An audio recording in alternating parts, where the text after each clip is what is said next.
Gibson's new Halloween model's pretty sweet.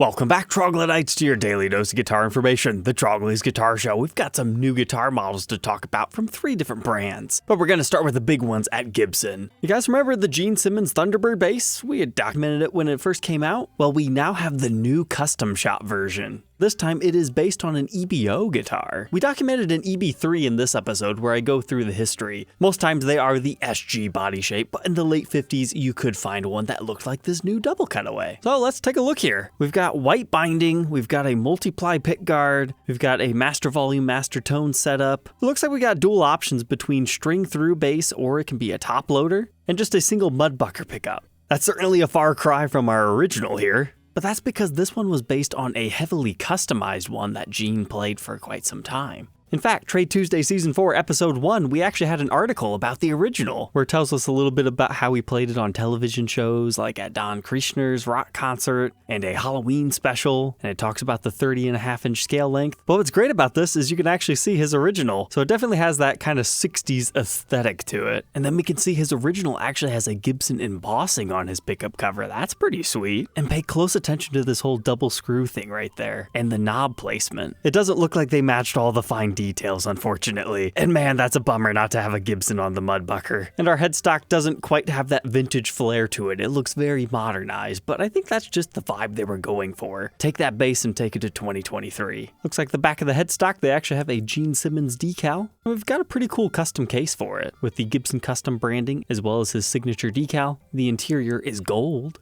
And we're also getting a cool pin set, as has become common lately on Gibson custom shop guitars like the Richie Faulkner Flying V. And we get a nice COA, which is actually really good to see. It tells us how many they made, 1 of 100. That makes a lot more sense, because when I was reading through this, it didn't mention anything about it actually being limited edition. So I'm glad I saw that now. Because when this one first got launched, $7,000. That seems kind of expensive for a Gibson bass. To be fair, it's the first 30.5-inch scale bass from the Gibson custom shop. Usually they only do custom shop Thunderbirds. But what's very strange here is looking at these online, not all the dealers have them listed at the same price. Some are at $64.99, some are at the Gibson $69.99. This isn't some rogue dealer who's going to lose their license. This is Chicago Music Exchange, one of the top dogs. It makes me wonder, did they change the price on them right before they were listed and not every dealer got the memo? So for this one, if anybody wants to do a new Guitar Day purchase, I'll gladly do the review. But otherwise, I think I'm just happy talking about it online. I'm really hoping that crazy double neck happens though. That's the one I'm most excited for. But no, now we need to talk about Gibson's new spooky Halloween guitar. Full disclosure, it's not actually being advertised that way, but it totally fits our upcoming season. You guys remember the Gibson.com exclusives? They had a deep purple finish on the Classic, Special, 335, as well as your 50s and 60s standards.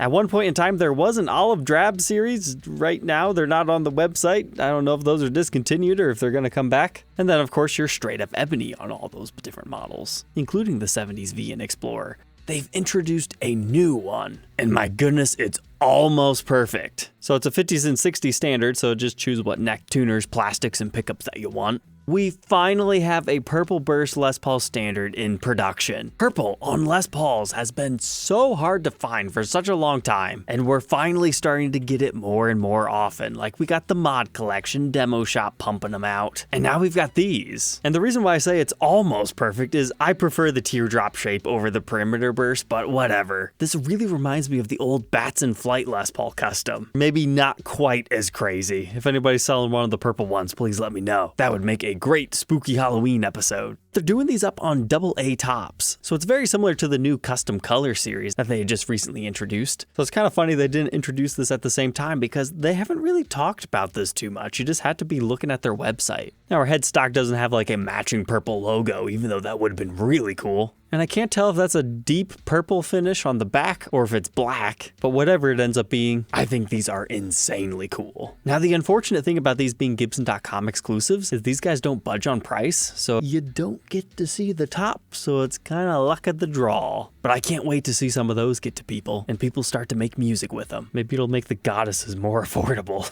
But hey, speaking of new models, it has officially been leaked. The brand new Les Paul Supreme. I know this is episode 3, so we're going to keep this brief, but we have Sweetwater photos, which likely means we will see these get launched on Tuesday next week. Slash actually got to play one of these at the factory where you can see this really cool trans ebony finish. That's looking very Halloween-y too. He didn't seem all that impressed by it. I thought it was kind of funny the video cut off when they asked him how he felt about it, but it looks pretty cool.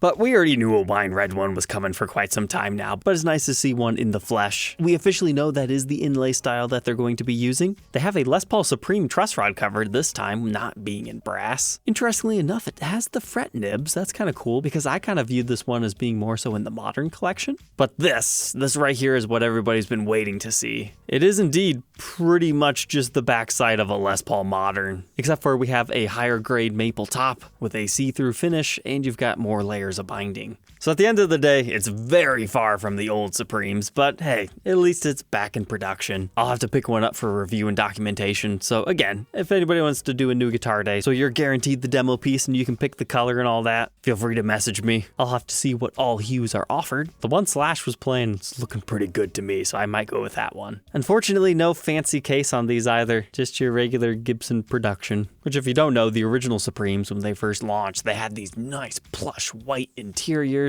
They had the upgraded handles. It had way more lid ribbons than usual. Those are phenomenal cases. But now we need to move to our next brand. It's Fender. They've officially launched the Vintera 2 series. And at first, I really wasn't going to talk about these. If custom shop's not in your budget and you want one of the iconic models, they have a lot of them here. But there's one feature that makes this series even more special. Your fingerboard material, slab rosewood.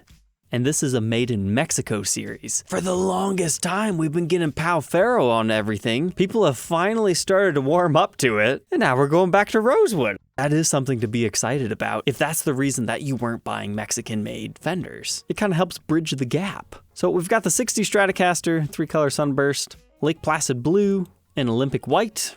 Normally I like the blues, but the streakiness of this board, that works pretty good. More so looks desert sandy to me. Then we've got the 60s Telecaster in Fiesta Red, as well as Sonic Blue, not the most exciting colors. And hey, speaking of desert sand, they've got that within the 50s Jazzmaster. Or you could go Sonic Blue, but since you've got the anodized guard, if I was going to review one, it would be that. Jaguar territory, we've got a really cool custom looking one here in an ebony finish, but also in an aged white. The 60s Precision bass in Olympic white and 3-color sunburst. The 50s version in black, as well as desert sand. But oh yeah, I'm excited to see this thing. Fiesta Red Bass 6. Relatively well made and affordable. What other color we got? Lake Placid blue. I would have rather have seen like a really out there green color. I might have to consider getting one of those. We've got some competition Stangs. Man, I love these boards. They've got a lot of red streakiness in it. That's competition orange and competition burgundy.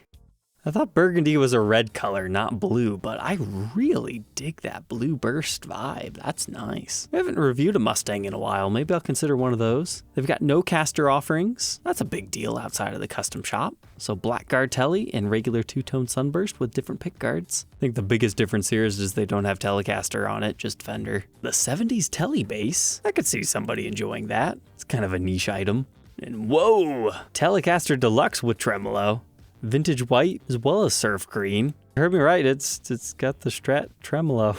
Okay. They're saying they are the true wide-range humbuckers, so those could sound good. Then of course you got the 60s thin line designs in ebony and sunburst. Yeah, there must be a historic complication there why it's called Competition Burgundy, but you got the Mustang bass. Regular 70s Stratocaster being offered in surf green, a 3-color sunburst. Ooh, vintage white, very Ingve. And then the 50s in Ocean Turquoise Metallic, I like that one. Clapton Black and 2-tone sunburst. Then lastly, a 60s jazz bass.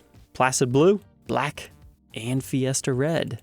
I'm really glad I dove into those a little bit further to figure out the whole rosewood, because that is kind of a big deal. And in lesser news, about a year and a half ago, Lava Me sponsored an episode on my channel of their new carbon fiber smart guitar. And that thing actually was quite fun. I had given it to a family member who just enjoyed making music with that, but they recently came out with a more traditional wood one. If you remember that episode and you liked the idea of it, but you didn't quite care for the carbon fiberness and the weird color schemes, they now have a traditional spruce and compressed wood back version, which honestly, I think they just should have led with this one. Maybe instead of having the metal bezel right here, that they could make that wooden as well. I mean, sure, you're always going to have this screen on the side of your guitar, so it's going to be a little bit futuristic, but I think this is a great idea for these guys, because that's the one thing I could probably complain about is the colors were a bit too out there for some people. All right, Troglodytes, I hope you enjoyed learning about these latest models. Don't forget to like, comment, and subscribe, and we'll catch you tomorrow on the next one.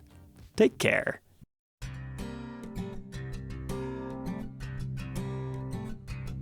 If you enjoyed tonight's episode, consider subscribing. I post videos like this every day. And you might even enjoy this next one.